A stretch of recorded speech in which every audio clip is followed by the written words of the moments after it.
우리 문화에서는 죽음이라는 극적인 사건이 단순한 신체의 이별을 넘어서 한 사람의 삶과 에너지, 나아가 가족과 사회 전체에 영향을 줄 수 있는 중요한 전환점으로 여겨진다. 장례식장이나 상가처럼 슬픔과 혼란, 심지어 음울함이 어우러진 공간에서는 부정적인 기운이나 악한 영혼 그리고 원한을 품은 혼령이 미치는 영향을 경계하고자 하는 전통적인 믿음이 자리 잡아왔다. 이와 같은 믿음은 단순한 미신적 요소를 넘어서 인간이 죽음이라는 경험을 마주하며 느끼는 두려움과 불안을 다스리기 위한 심리적, 영적, 사회적 안전장치로 작용한 것이다. 즉, 죽음 후 남은 부정적 에너지가 살아있는 이들에게 영향을 미치는 것을 막거나 이미 흡수된 어둠의 기운을 씻어내어 새로운 에너지로 환원시키기 위하여 다양한 상징적 정화의식이 발전하게 된 것이다. 우리 조상들은 이와 같은 정화의식을 통해 단순히 나쁜 일을 막으려 한 것뿐만 아니라 삶 자체의 균형과 재생, 나아가 희망의 재출발을 도모하는 데 큰 의미를 부여했다. 이러한 맥락에서 볼 때 장례 후 집으로 돌아가기 전이나 돌아오는 길에 일정한 장소를 방문하는 일련의 행위는 단순한 형식적인 절차를 넘어서 개인의 심리적 안정과 공동체 전체의 화합을 위한 소중한 문화적 유산이라고 할 수 있다. 지금부터 장례식장을 다녀올 때 꼭 들러야 하는 장소에 대해 알아보자. 첫 번째, 공중화장실이다. 화장실은 평소 단순히 배설의 공간으로 인식되지만 오랜 세월 동안 부정한 것과 더러운 기운 또는 불순물을 소멸시키는 장소로 여겨져 왔다. 이와 같은 인식은 단순히 신체적 청결에 국한되지 않고 정서적, 영적 정화를 함께 내포하고 있다. 장례와 같이 심리적 충격이 큰 상황에서는 슬픔과 함께 어두운 기운이 자연스럽게 내면에 스며들게 된다. 이때 화장실에 들어가 소변이나 변을 보는 행위는 마치 몸속에 축적된 부정적인 에너지가 외부로 배출되는 상징적 의식을 행하는 것과 같다. 이는 에너지의 순환과 배출이라는 자연의 원리를 모방한 것이며 부정한 기운이 몸 안에 머무르지 않고 새로운 에너지로 전환될 수 있도록 돕는 역할을 하는 것이다. 단, 장례식장 내의 화장실은 이미 여러 사람의 다양한 기운이 배어 있을 수 있으므로 가능하다면 집으로 돌아가는 길에 사람이 많은 공중화장실이나 비교적 깨끗한 다른 화장실을 선택함으로써 더욱 순수한 환경에서 자신을 정화시키고 새로운 시작을 위한 에너지 정비를 할 수 있도록 하는 것이 좋다. 두 번째, 밝은 장소이다. 밝은 장소는 어둠을 딛고 다시 빛을 맞이하는 회복의 상징이다. 어둡고 음침한 환경, 특히 장례식장이나 상가처럼 슬픔과 우울이 가득한 공간은 부정적 에너지와 음의 기운이 채워져 있다고 여겨진다. 이와 반대로 밝은 장소는 마치 어둠 속에서 새벽의 첫 빛처럼 차가운 어둠을 깨고 새로운 시작과 회복 그리고 정화를 상징한다. 심리학적으로도 빛은 사람에게 긍정적인 감정을 불러일으키고 에너지를 회복시키는 효과가 있다. 전통적으로도 어둠에 잠식된 기운은 밝은 빛 아래에서 서서히 씻겨 나간다고 믿는다. 이는 밤이 깊어지다가 새벽 해가 뜨며 세상이 다시 깨어나는 자연현상과 연결되어 있으며 인간 내면의 어둠 또한 밝은 에너지로 재활성화될 수 있다는 상징적 메시지를 담고 있다. 집으로 돌아가기 전 혹은 이동 중에 밝은 조명이 켜진 건물 내부나 사람이 많이 모여 활동적인 공공장소에 잠시 머무름으로써 내면의 어둠을 씻어내고 새로운 에너지로 채워넣기 위한 몸과 마음의 재충전 과정으로 삼아야 한다. 만약 시간이 여의치 않다면 자동차처럼 스스로 빛을 내는 공간에서 10분 정도 머무르며 자신을 리셋하는 것도 효과적인 방법이다. 세 번째, 교회, 절, 성당과 같은 신성한 공간이다. 종교와 신앙은 오랜 시간 동안 인간이 부정적 에너지나 악한 기운으로부터 자신을 보호하기 위한 가장 강력한 수단 중 하나로 여겨져 왔다. 이와 같은 신성한 공간은 일반적으로 신의 보호, 부처님의 자비 혹은 조상들의 지혜가 깃들어 있으며 어떠한 부정한 기운도 쉽게 들어올 수 없는 강력한 방어막 역할을 한다. 전통 무속이나 기독교, 불교 등 다양한 종교에서는 신성한 영역 내에서는 악한 기운은 물론 원한을 품은 영혼조차도 해를 끼치지 못한다고 본다. 이는 그 공간에 깃든 순수한 영적 에너지가 모든 부정적 영향을 경화시키고 오히려 선한 기운으로 전환시킨다는 믿음에서 비롯된다. 또한 이런 장소를 방문하면서 행해지는 기도나 축성 또는 단순히 침묵을 유지하는 시간은 고요한 마음 상태를 유지하게 하여 심리적 안정과 영적 치유의 기회를 제공한다. 장례 이후 집으로 돌아가기 전 또는 돌아오는 길에 가까운 교회나 절, 성당을 잠시 방문함으로써 내면의 불안감과 두려움을 완화하고 자신을 정화하는 소중한 시간을 마련할 필요가 있다.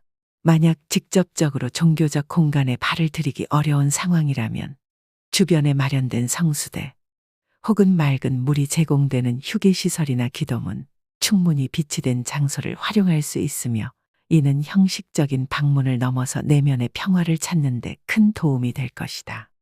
이처럼 정화의식은 영적 심리적 정화의 역할을 수행한다고 할 수 있다.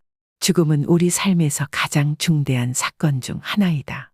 가까운 사람을 잃거나 극심한 슬픔의 경험을 한 후에는 마음의 동요와 혼란 그리고 에너지의 왜곡이 발생하기 마련이다. 이러한 상태에서는 부정적 기운이 쉽게 침투하여 일상생활에 부정적인 영향을 미치게 된다. 이러한 이유로 전통적으로 마련된 정화의식은 단순한 미신을 넘어서 심리적 안정과 내면의 평화를 찾기 위한 중요한 도구로 자리 잡게 되었다. 예를 들어 화장실에서 부정의 기운을 배출하고 밝은 곳에서 새로운 에너지로 재충전하며 성스러운 공간에서 신의 보호를 받는 행위는 단순한 행위처럼 보이지만 실제로는 인간 심리의 재설정 과정과 매우 유사하다. 이는 마치 스트레스를 해소하기 위하여 명상이나 심호흡을 통해 내면의 혼란을 정리하고 평온한 상태로 되돌리는 효과를 가지는 것과 같다. 또한 전통적으로 사고나 범죄 등 비정상적인 사망의 경우, 즉 자연스럽지 않은 급작스런 죽음의 경우 남은 원한이나 미처 해소되지 않은 한이 다른 사람들에게 악영향을 미칠 수 있다. 이런 상황에서는 정화의식을 통해 부정적인 기운을 미리 차단하고 그것이 가족이나 공동체로 확산되는 것을 막으려는 예방적 복원의 의미가 있다.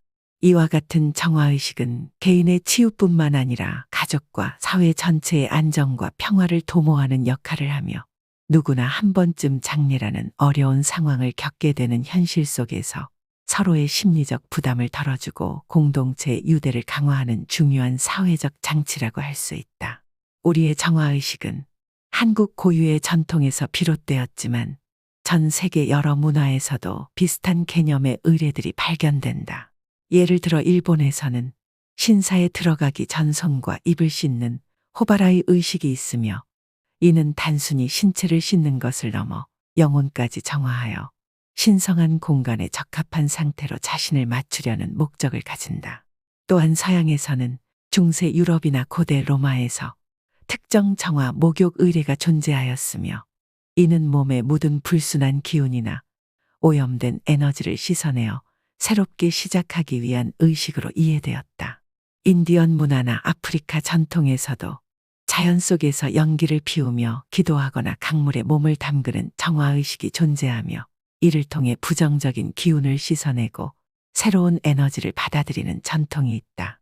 이와 같이 다양한 문화권에서 발견되는 정화의식은 인간이 죽음이나 재난과 같은 극적인 경험 후 내면의 균형을 회복하려는 보편적 욕구와 그를 위한 상징적 행위가 얼마나 여러 형태로 나타날 수 있는지를 보여준다.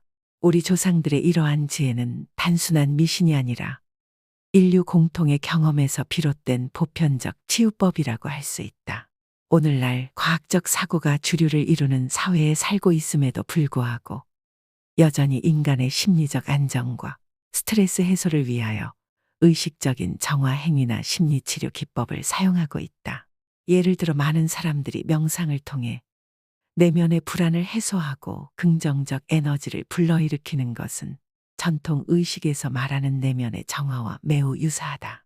또한 슬픔이나 상실의 경험은 개인의 심리적 균형을 깨뜨리기 쉬우므로 장례 후 혹은 큰 상실의 경험 후 정화의식과 같은 상징적 행위를 통해 마음을 정리하고 재충전하는 것이 현대 심리치료 기법에서도 중요한 부분으로 다루어진다. 정화의식은 단순한 미신적 행위를 넘어서 일종의 의례적 습관으로 자리 잡아 일상에서의 스트레스와 불안을 관리하는 데 도움을 주며 정신 건강을 위한 자가 치유법의 한 형태로 볼 수 있다. 또한 공동체 내에서 서로의 경험을 공유하며 치유의 방법을 모색하는 사회적 역할도 수행하게 된다. 현대 사회에서 이러한 전통 의식을 직접적으로 따르지 않더라도 그 상징성과 심리적 효과를 이해하고 이를 바탕으로 자신만의 치유 의식을 만들어 나가는 것은 충분히 가치 있는 일이다. 우리 조상님들은 단순히 맛있는 음식을 만들거나 형식적인 절차만을 추구하지 않았다. 그들의 삶 속에는 죽음과 재생 그리고 그 사이를 흐르는 보이지 않는 기운들을 어떻게 다루어야 하는지에 대한 깊은 성찰과 지혜가 담겨 있었다. 육개장을 제산을 올리는 음식으로 비유하는 것도 죽음의 공간에서 벗어나 새로운 에너지를 불러들이려는 상징적 행위의 한 부분으로 이해할 수 있다. 오늘날 우리가 정화의식의 의미를 다시 한번 되새겨보면 이는 단순한 미신이 아니라 인간 내면의 안정과 치유 그리고 재출발의 계기를 마련하는 하나의 정신적 도구로서 작용함을 깨닫게 된다. 비록 과학적 증거에 대해 의문을 제기하는 시각이 여전히 존재하지만 심리적 안정과 마음의 정화 측면에서는 오랜 전통이 지닌 힘을 부정할 수 없다.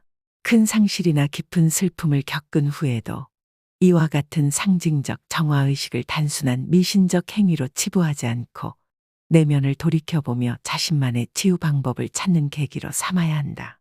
자신에게 맞는 정화의식을 스스로 만들어내는 과정은 마치 영적 환풍과 같아 앞으로 마주할 불안과 어둠을 극복하고 새롭고 밝은 내일로 나아가는 데 큰 도움이 될 것이다. 결국 우리의 오랜 전통 속에는 단순한 미신을 넘어서 삶과 죽음 사이에서 인간 내면을 보호하고 재충전하는 귀중한 지혜가 담겨 있다.